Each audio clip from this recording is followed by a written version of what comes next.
Got a tangled mess like this in your house? Installing a USB electrical outlet into your wall might help. Here's Tom to show us how. Hey guys, it's Tom from the Homecraft Chronicles again. Today on Home and Garden for Mere Mortals, we're going to replace the standard outlet with this USB outlet. It's a regular outlet, but it has right built into it 2 USB ports, so you don't have to worry about plugging in your phone through the little adapter. You just plug it right into the outlet, and you still have 2 outlets to plug in your radios, coffee pots, popcorn makers, extension cords, or anything else you might need. The tools you're going to need for this are really pretty simple. A couple screwdrivers, pliers, maybe a little needle nose plier, some electrical tape perhaps, and a circuit tester. So the first thing I'm going to do with this project, or any electrical project, is I'm going to turn the power off. Put the radio on. I'm going to blare it really loud. I'm going to go downstairs, check all the breakers, and when I stop hearing the music, I know the power's off. Okay, the power should be off, but you know me, I'm not going to take it for granted. Once I get it opened up, I'm going to check it again. Okay, so first, I'm just going to take out the old outlet. Okay, I know this electricity is off, but just to be on the safe side, I'm going to double check it with a tester. I got no light, so I'm good. If you remember from the light video, the white is neutral, the bare is the ground, and the black is the hot. And if you have any experience putting in an outlet, this USB outlet is going to be the same exact way. You're going to have a silver screw, a brass screw, and a green screw.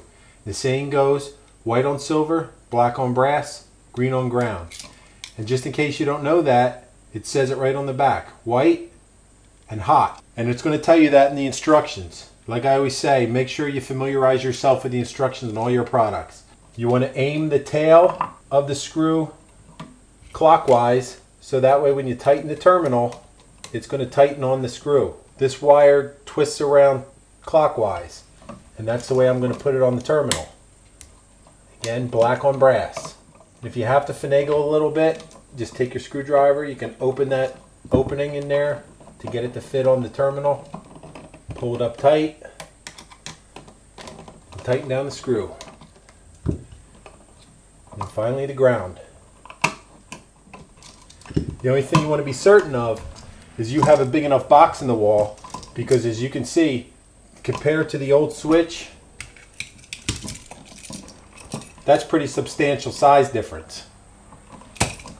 So now that I have it, I'm just going to do one last thing that isn't absolutely necessary, but it's actually force of habit for me than anything else.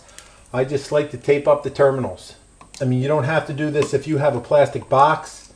If you have a metal box in here, I would absolutely recommend you do this, because just in case these terminals touch the inside of the box on a metal box, it could cause a short in the system.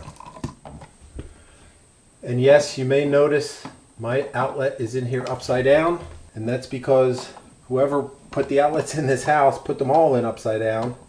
Now I'm just going to go turn the power on. So I'm done up here. I went down the basement, I put the power back on. Now I'm just going to double check my work with this continuity tester.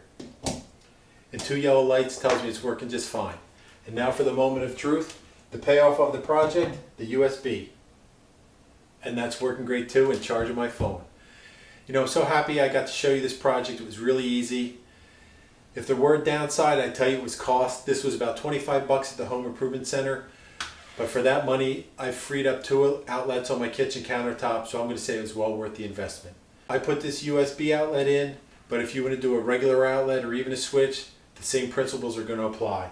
The white wire to the silver screw, the black wire to the brass screw, and the ground wire to the green screw.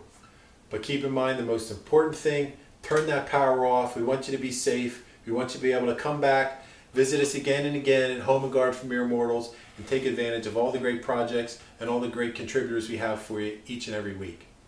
If you have something that you've done like this, let us know below. If you have a tip about doing electrical work, let us know that as well. We'd like to hear about it. So that's about it for me.